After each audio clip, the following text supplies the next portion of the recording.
Good and bad. Heroes and villains. When it comes to making good film or TV, the go-to story is good versus bad.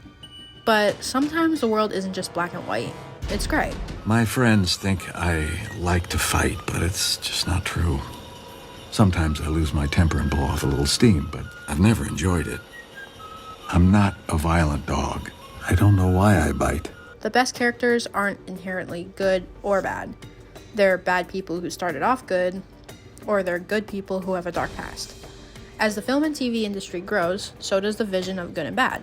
FX's American Horror Story does this with the character of Tate Langdon in the first season entitled Murder House. Spoilers ahead if you haven't seen American Horror Story and you plan on watching it. Also, trigger warning for violent scenes. Tate Langdon is the main antagonist in the first season of American Horror Story, Murder House. The Murder House is the site of tons of gruesome deaths from between the 1920s with the first owner and the 2010s with the latest owner, Tate being one of them. His mother saw Tate as her perfect son since he was the only one who was born normal. He didn't want to be the perfect son. Oh, Mother, may I? Dear God, thank you for the salty pig meat we are about to eat. A big thank you for blinding the asshole that's doing my mother. She doesn't really love him. Amen. To prove that he wasn't, he went on a killing spree in his high school. He was killed by a SWAT team that was hunting him down in his own bedroom in the murder house. Going on a killing spree in of itself is enough to put Tate on the naughty list, but his story doesn't end there.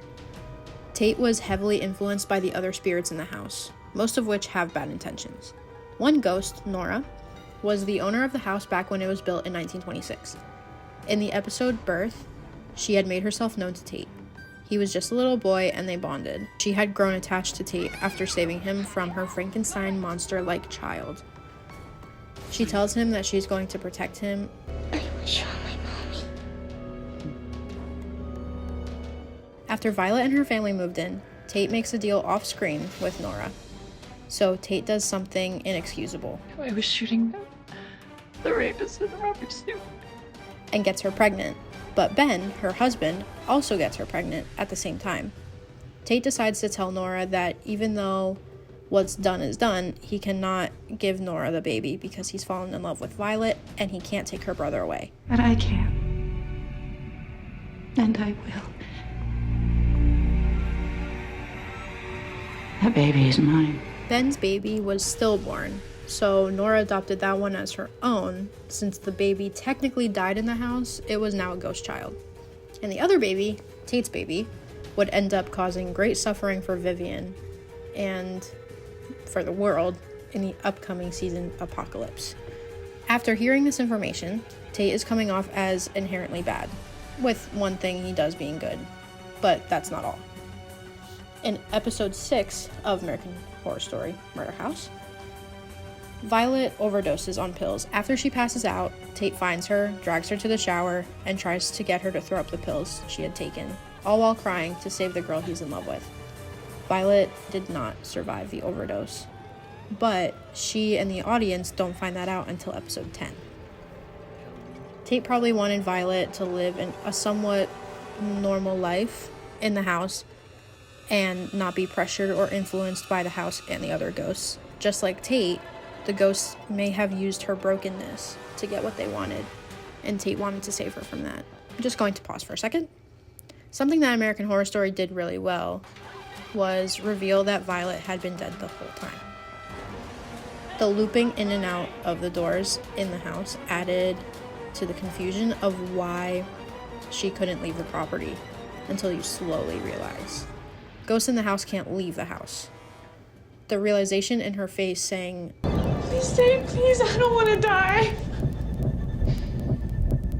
It's too late for that. was executed perfectly. It left Violet and the audience in shock. Would you die on me?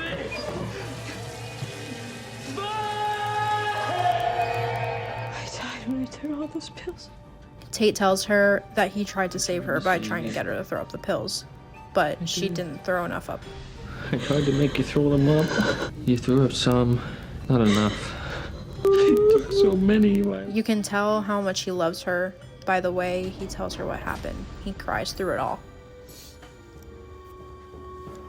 Once they talk about what happened, Violet says that she doesn't remember dying.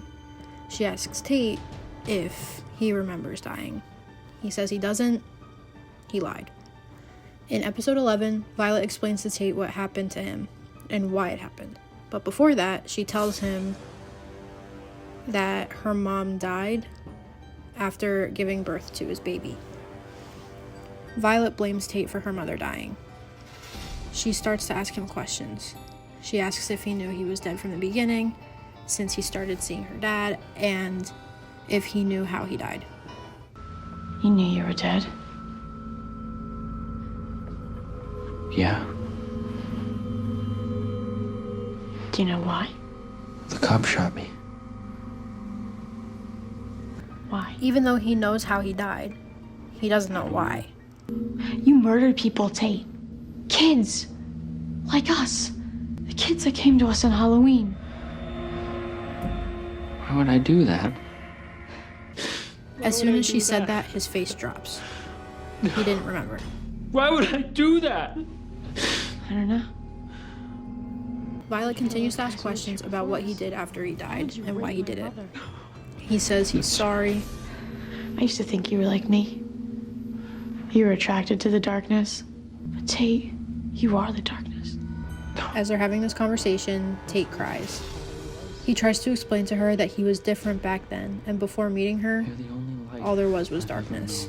Tate tries to tell Violet that he doesn't remember doing all those terrible things and he doesn't know why he did them. He clearly feels remorse and continues to apologize to her. I love you, Tate. But I can't forgive you. The way that anyone in the house can get the ghosts to stop bothering them is to tell them to go away, which Nora showed Tate in the beginning of episode 11 when he was a little boy. Shut your eyes and say, go away. You understand, Tate? You're saying? Violet tells Tate to go away. What? Tate begs and pleads for her not to do this to him. You're all I want! You're all I have!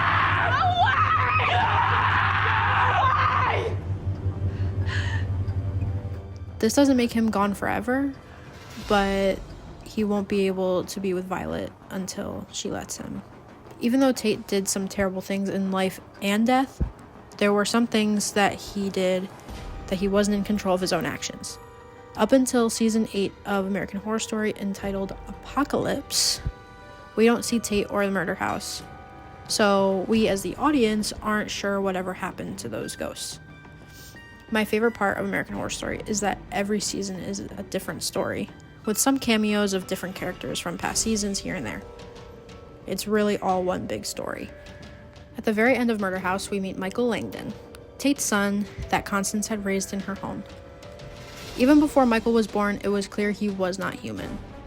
He was leaving Vivian in a lot of agony until he killed her during childbirth.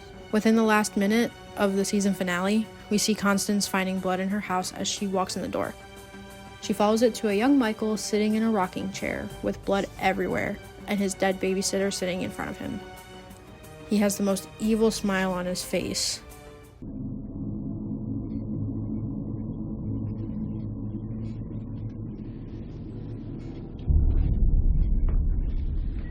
Now what am I gonna do with you?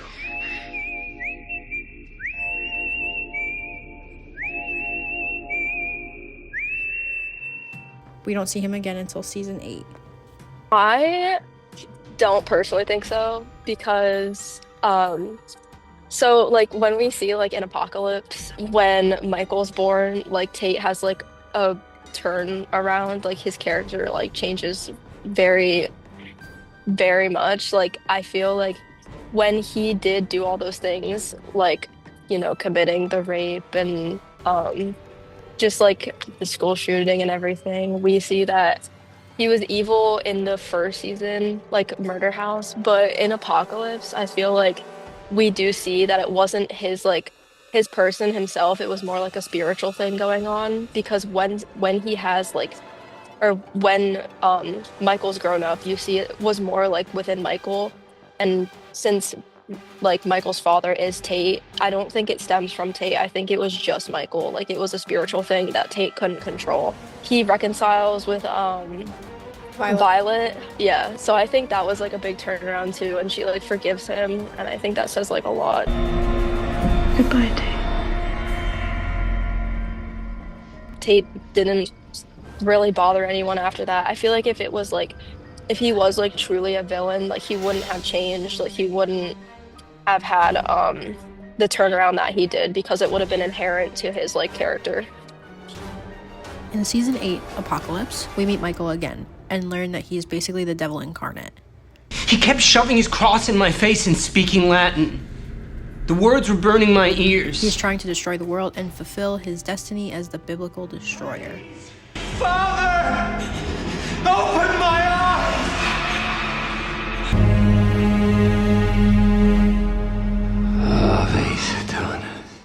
There's a scene where Michael talks to Ben and Tate while he's living in the murder house. You didn't spring from my nutsack, got it? Not even I could create something as monstrous, as evil as you. Tate tells Michael to stay away from him and leaves the room.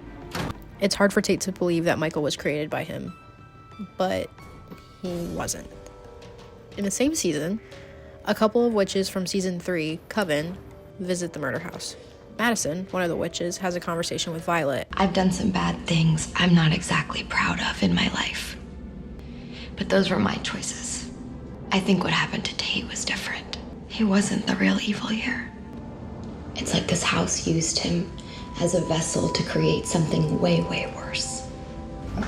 Look, I know it sucks that the guy you put your hopes into turned out to be the Antichrist. She tells Violet that any evil that was in Tate at the time left with Michael. After hearing all of this, Violet and Tate get back together, since she now knows that the devil was just using Tate this whole time. Tate isn't like everyone else in the house, the show, or any other show or movie. He's remorseful for what he's done. So this is it? There's no chance of mercy? And takes responsibility for his actions. In 1994, I set my mom's boyfriend on fire, and then I shot and killed 15 kids at Westfield High. I murdered the gay couple who lived here before you. And I raped your wife. I'll tell you everything. I believe that Tate was never the villain, and that he was just being used by the devil to create someone who could do the devil's bidding.